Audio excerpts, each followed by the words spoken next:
BDR হত্যাকাণ্ড ঢাকার শাহবাগে চলছে বিভিন্ন দাবিতে গণজমায়েত।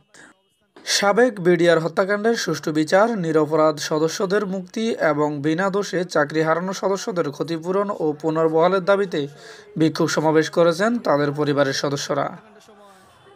আজ সকাল রাজধানীর কেন্দ্রীয় শহীদ মিনার ও শাহবাগে সকাল থেকেই এসব দাবিতে হাজার হাজার মানুষ জড়ো হয়ে বিভিন্ন স্লোগান ও বক্তব্য রাখছেন। সকাল থেকেই সারা দেশ থেকে আসা চাকরিচ্যুত সাবেক বিডিআর সদস্য এবং কারাগারে থাকা সদস্যদের পরিবারের লোকজন এই সমাবেশে অংশ নেন। সমাবেশ থেকে বিডিআর পরিবারের সদস্যরা বলেন, তৎকালীন সরকার প্রধান শেখ হাসিনার নীল নকশার অংশ হিসেবে 2009 সালে পরীক্ষিত সেনা কর্মকর্তাদের হত্যা করা হয়। তাতে পরিকল্পিতভাবে ফাঁসানো হয় বিডিআর সদস্যদের।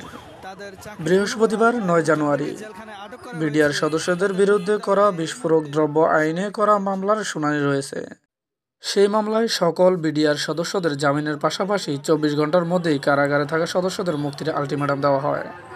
এই সমাবেশ থেকে দাবি আদায় না হওয়া পর্যন্ত এই কর্মসূচি চালিয়ে যাওয়ার ঘোষণা দেন তারা।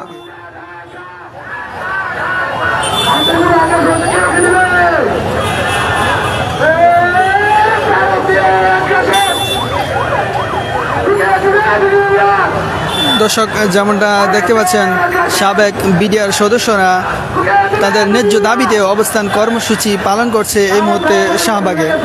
2009 সালে পিলখানা হত্যাকাণ্ডের সময় যে সকল বিডিআর সদস্যরা চাকরিচ্যুত হয়েছে এবং যাদেরকে জেলখানায় আটক করে রাখা হয়েছে তাদের মুক্তির দাবিতে এই মুহূর্তে শাহবাগে অবস্থান কর্মসূচি পালন করছে চাকরিচ্যুত বিডিআর সদস্যরা এবং তাদের পরিবারের সদস্যরা।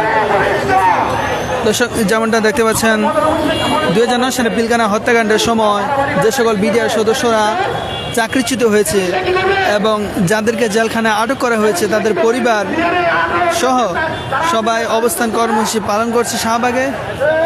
তাদের দাবি, যারা চাকরিচ্যুত হয়েছে তাদেরকে চাকরিতে পুনর্বহাল করতে হবে এবং সেই সাথে যাদেরকে জেলখানায় আটক করে রাখা হয়েছে বিনা অপরাধে তাদেরকে জেলখানা থেকে মুক্ত করতে হবে।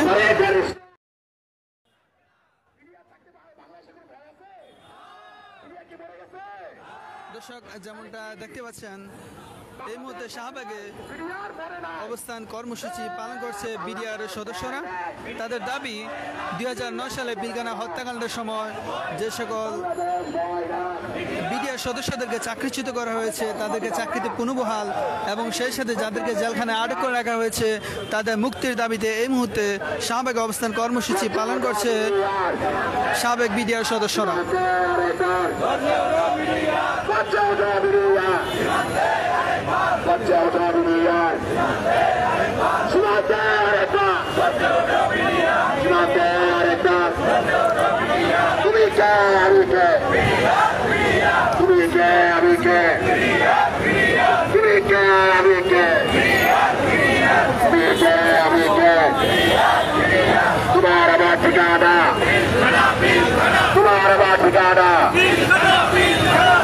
দর্শক, যেমনটা জানিয়েছিলাম, এই মুহূর্তে শাহবাগে অবস্থান কর্মসূচি পালন করছে সাবেক বিডিআর সদস্যরা। তাদের দাবি, 2009 সালে পিলখানা হত্যাকাণ্ডের সময় বিডিআর সদস্যদেরকে বিনা অপরাধে চাকরিচ্যুত করা হয়েছে, তাদের চাকরিতে পুনর্বহাল এবং সেই সাথে যাদেরকে জেলখানায় আটক করে রাখা হয়েছে তাদের মুক্তির দাবিতে এই মুহূর্তে সাবেক বিডিআর সদস্যরা শাহবাগে অবস্থান কর্মসূচি পালন করছে।